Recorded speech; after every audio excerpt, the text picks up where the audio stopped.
Për herë të parë, Universiteti Luiç Gurakuqi i Shkodrës ka organizuar javën ndërkombëtare. Në ceremoninë e hapjes morën pjesë përfaqësues të disa prej universiteteve, pjesë të Bashkimit Evropian. Për rektorin Toni Xhuraj, ndërkombëtarizimi është nga sfidat më të mëdha që ka Universiteti i Shkodrës si një prej qendrave të rëndësishme universitare të mbar veriut, por duke u fokusuar për të marrë rolin e liderit edhe në rajon. This week is going to be a great opportunity. Kjo javë do të jetë një mundësi e shkëlqyer për të gjithë ne për të eksploruar mënyra bashkëpunimi nëpërmjet universiteteve tona, si në kuadër të projekteve të përbashkëta, ashtu edhe në marrëdhënie dypalçe. Padyshim, ndërkombëtarizimi është sfida më e afërt për të gjitha universitetet shqiptare, një fjalë kyçe, por ky proces nuk ndodh vetvetiu, as për një ditë, as për një javë. Duhet të vazhdojmë atë që po fillojmë sot, duke marrë në konsiderat përvojat e mëparshme dhe modelin evropian të bashkëpunimit dhe duke u hapur ndaj trashëgimisë intelektuale dhe akademike europiane. Gati të gjitha vendet e Europës lindore dhe qendrore dhe veçanërisht ato të Ballkanit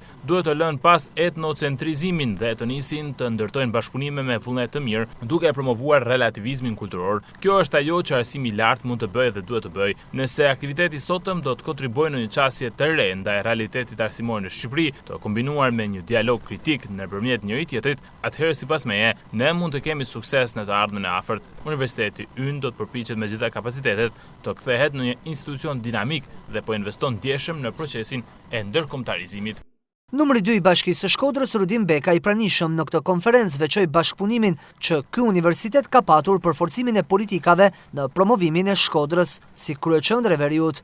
Për ne është shumë e rëndësishme të kemi një qytet të fortë dhe ta kthejmë atë në një qytet të rëndësishëm industrial dhe ekonomik. Në këtë drejtim kemi nevojë për Universitetin e Shkodrës. Ne duhet të forcojmë këto investime në mënyrë që universiteti të jetë identifikues në rajon për ta bërë Shkodrën kryeqendër. Na duhen studentë ndërkombëtar. Thënë kjo, jam mirënjohës për këtë takim mes institucioneve për të promovuar vlerat e Shkodrës në fushën e ekonomisë sociale edhe atë të turizmit.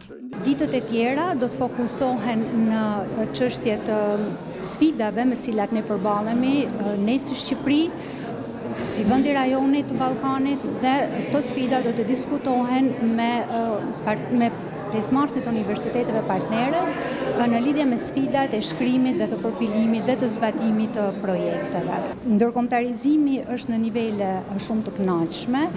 Ne aktualisht kemi një sër marrëveshjesh të nënshkruara me universitete nga vende të ndryshme të Europës, por jo vetëm. Aktualisht universiteti në 5 vitet e fundit ka realizuar 115 mobilitete studentësh dhe 100 mobilitete të stafit akademik, ndërkohë që janë aktive rreth 40 marrëveshje bilaterale. Përgjatë kësaj jave, Universiteti i Shkodrës Luiç Gurakuqi ka organizuar disa takime dhe trajnime mbi integrimin dhe internacionalizimin në kurrikula, sfidat të projekteve ndërkombëtare dhe jo vetëm. Ky institucion arsimor tashmë synon të kapërcejë në një tjetër hap për të bërë pjesë e asaj që në të ardhmen edhe Shqipëria synon, integrimit të plot në Bashkimin Evropian.